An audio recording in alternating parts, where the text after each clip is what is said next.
सरस्वती पूजा किस दिन था? और 6 फरवरी को सरस्वती माता का विदाई करते हैं हम लोग, ठीक है। अचानक एक और सरस्वती जी 6 फरवरी को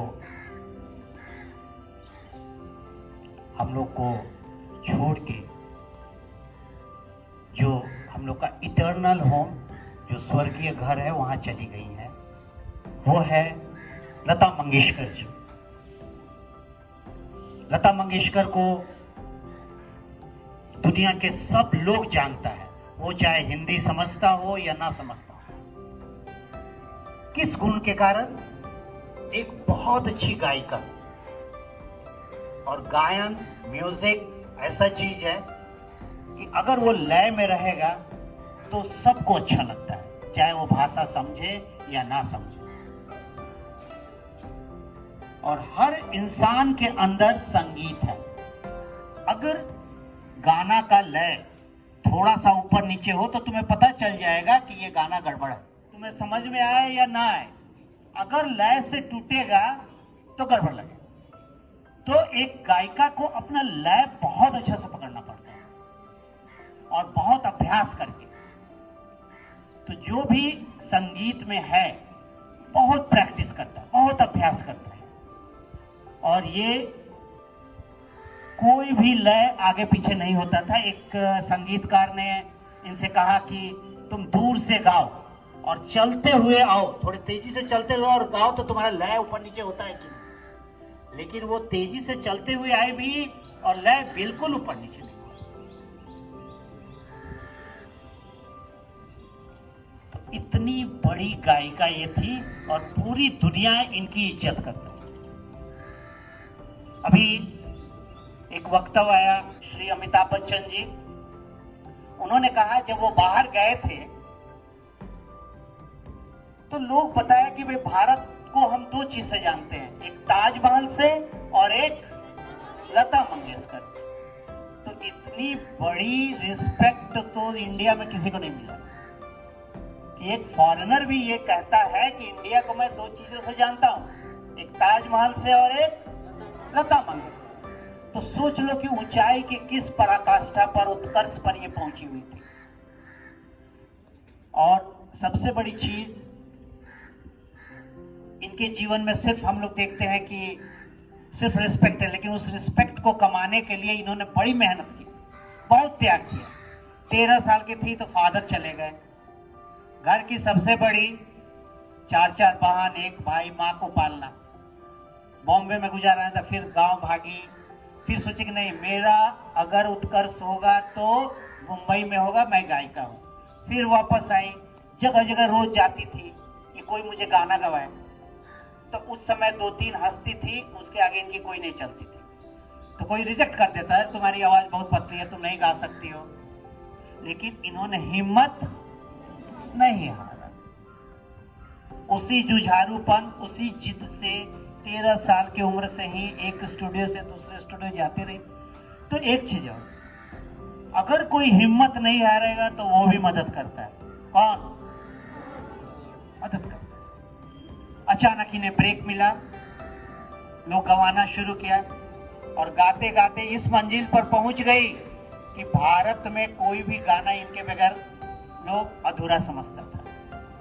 और 1942 से ये गाती रही और 2-3 साल पहले तक आती रही। तो समझो कि फिल्म में जो भी एक्ट्रेस आई, तो आज जो एक्ट्रेस है उनकी दादी का भी गाना ये गाई है, उनकी मम्मी का भी गाना गाई है और उनका भी गाना गाई है। और जैसे जैसे उम्र इनका ढलता गया, इनके आवाज में और मीठापन आता है और निखार आता है। इसीलिए हम लोग बोले कि ये सरस्वती माँ की ही दूसरी रूप है। और भारत की जितनी भी उपाधि है सब इनको मिला है। भारत की सबसे बड़ी उपाधि भारत रत्न होता है, वो भी इनको मिला है। अब कोई ऐसी उपाधि नहीं है जो इनको नहीं मिला। तो एक से एक गाना इन्होंने गाया।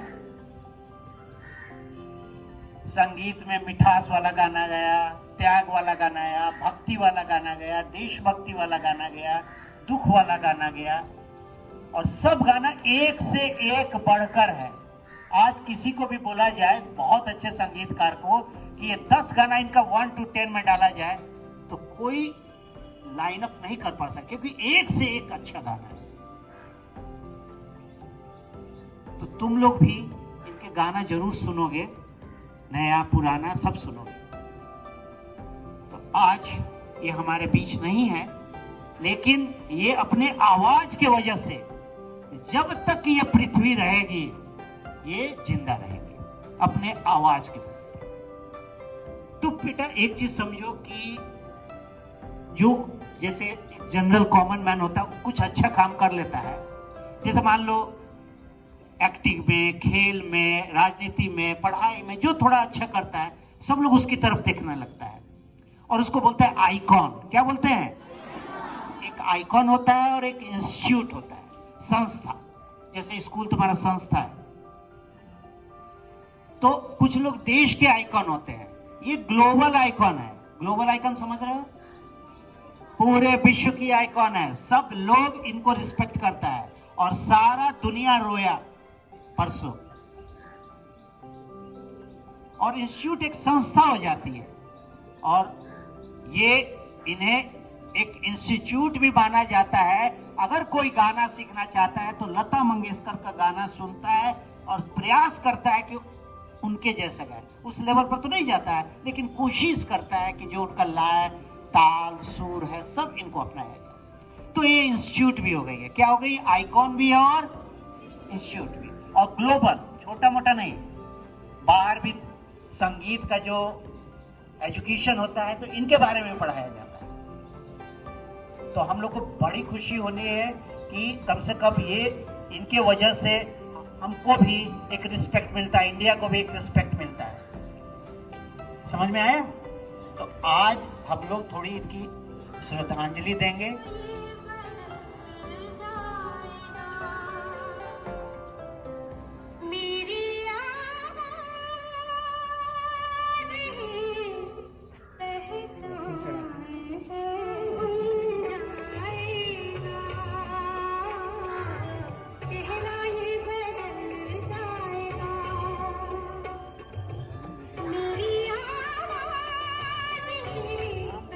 जाएगा, खत्म हो जाओगे, लेकिन इनकी आवाज हमेशा के लिए जिंदा रहेगी।